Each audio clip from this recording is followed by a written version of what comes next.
Di video ini kita bakal ngebahas tentang kultur stelsel. Seperti yang udah teman-teman tahu bahwa kultur stelsel ini adalah tanam paksa.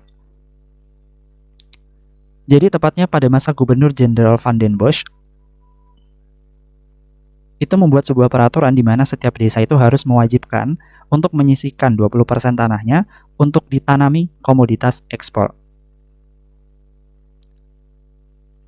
Nah, jadi untuk jenis tanamannya itu sudah disesuaikan sama kebutuhan dari pemerintah kolonial sendiri.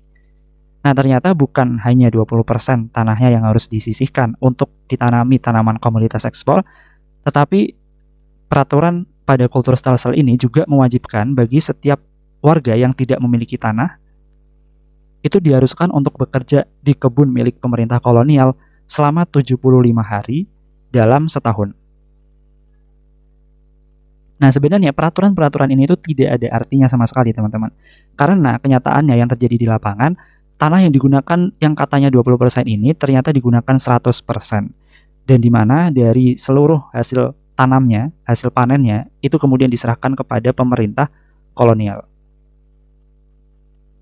Nah, inilah salah satu bentuk dari penyimpangan dari tanam paksa karena tidak sesuai dengan peraturan yang sudah tertulis sebelumnya. Nah, kemudian di sini ada tanaman utama yang ditanam pada masa kultur stelsel ini.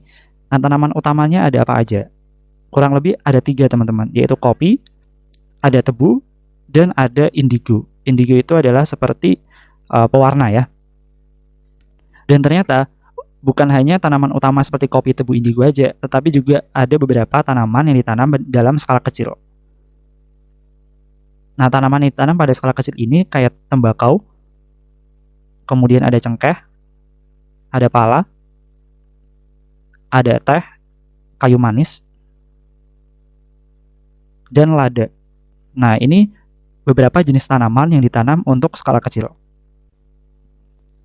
Nah, selain di Pulau Jawa, tanam paksa ini juga berlaku di beberapa wilayah di luar Jawa. Contohnya misalkan di Minahasa. Nah, di Minahasa ini diberlakukan tanam paksa untuk kopi. Kemudian di Sumbar atau Sumatera Barat itu diberlakukan untuk tanaman kopi juga.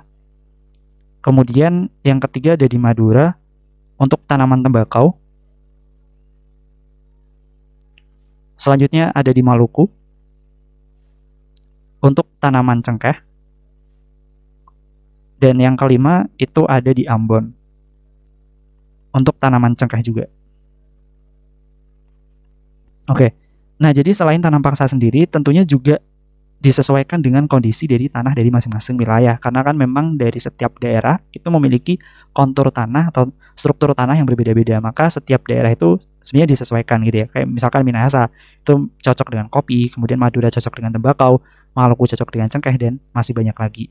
Nah, selain disesuaikan sama konturnya, juga disesuaikan sama kearifan lokal masing-masing daerahnya. Seperti misalkan Ambon itu terkenal sama cengkehnya, maka di sini cengkeh yang digunakan untuk tanaman komoditas ekspor milik pemerintah kolonial gitu. Nah, kurang lebih itu ya pembahasan dari kultur stelsel. Sebenarnya dari kultur stelsel ini nggak terlalu sulit, dan kita hanya fokus kepada jenis tanaman yang ditanam pada masa itu aja. Oke, semoga bermanfaat buat teman-teman semuanya.